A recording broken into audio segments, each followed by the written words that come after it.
বাংলাদেশের রাজনীতি আর রাজপথ আবারও গরম এবং আমার কাছে মনে হচ্ছে মৃত্যুর মিছিলের দিকে আবার ধাবিত হচ্ছে। এজন্য আসলে কাকে দায়ী করবেন? আমার দৃষ্টিতে এই জন্য আসলে বিএনপিকে দায়ী করা উচিত। বিএনপি খুব সহজেই ক্ষমতা পেয়েছে। হ্যাঁ, আমি আবারও বলছি, বিএনপি এই ক্ষমতাটা খুব সহজেই পেয়েছে।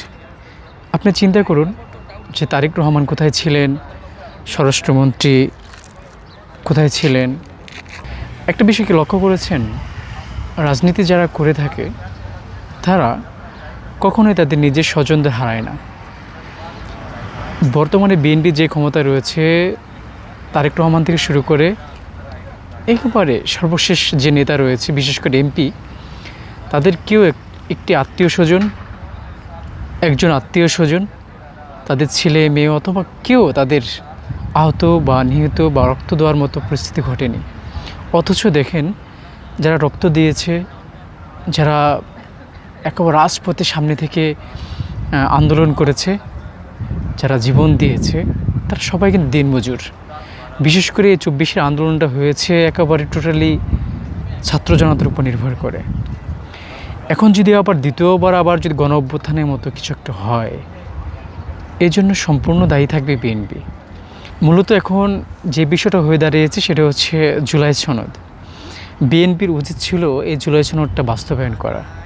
এটা অন্ততপক্ষে খুব মূল্যায়ন করা।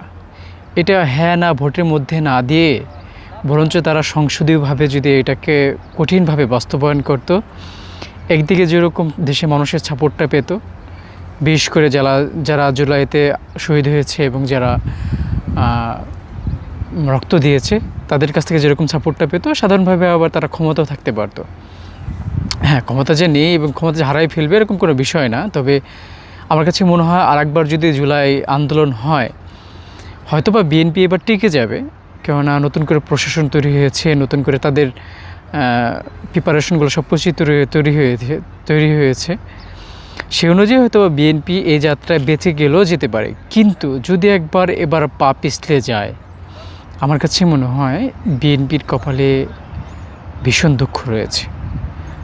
জুলাই বাস্তবায়ন না করে তারা যে ক্ষমতা যেভাবে আঁকড়ে ধরার চেষ্টা করতেছে, আমার কাছে মনে হয় এটা খুবই দুঃখজনক। বাঙালি ছাত্র সমাজের জন্য, সাধারণ মানুষের জন্য এটা আসলে খুবই দুঃখজনক। আমার কাছে মনে হয় বিএনপি এই বিষয়টাকে খুব নজর দেওয়া উচিত। এখন অনেক সময় রয়েছে, কেবল তো আন্দোলন শুরু হয়েছে, কিছুটা শুরু হয়েছে। এরপর আমার কাছে মনে হয় যতটা দিন গড়াবে, আন্দোলন আরও প্রখর থেকে প্রখর হবে এবং খুবই খারাপ দিকে চলে যাবে। আমার কাছে মনে হয় বিএনপির মেনে নেওয়া উচিত এবং জুলাই সনদের যে বাস্তবতা রয়েছে সেটা তাদেরই উদ্যোগ নিয়ে তাদেরই এটা সমাধান করা উচিত।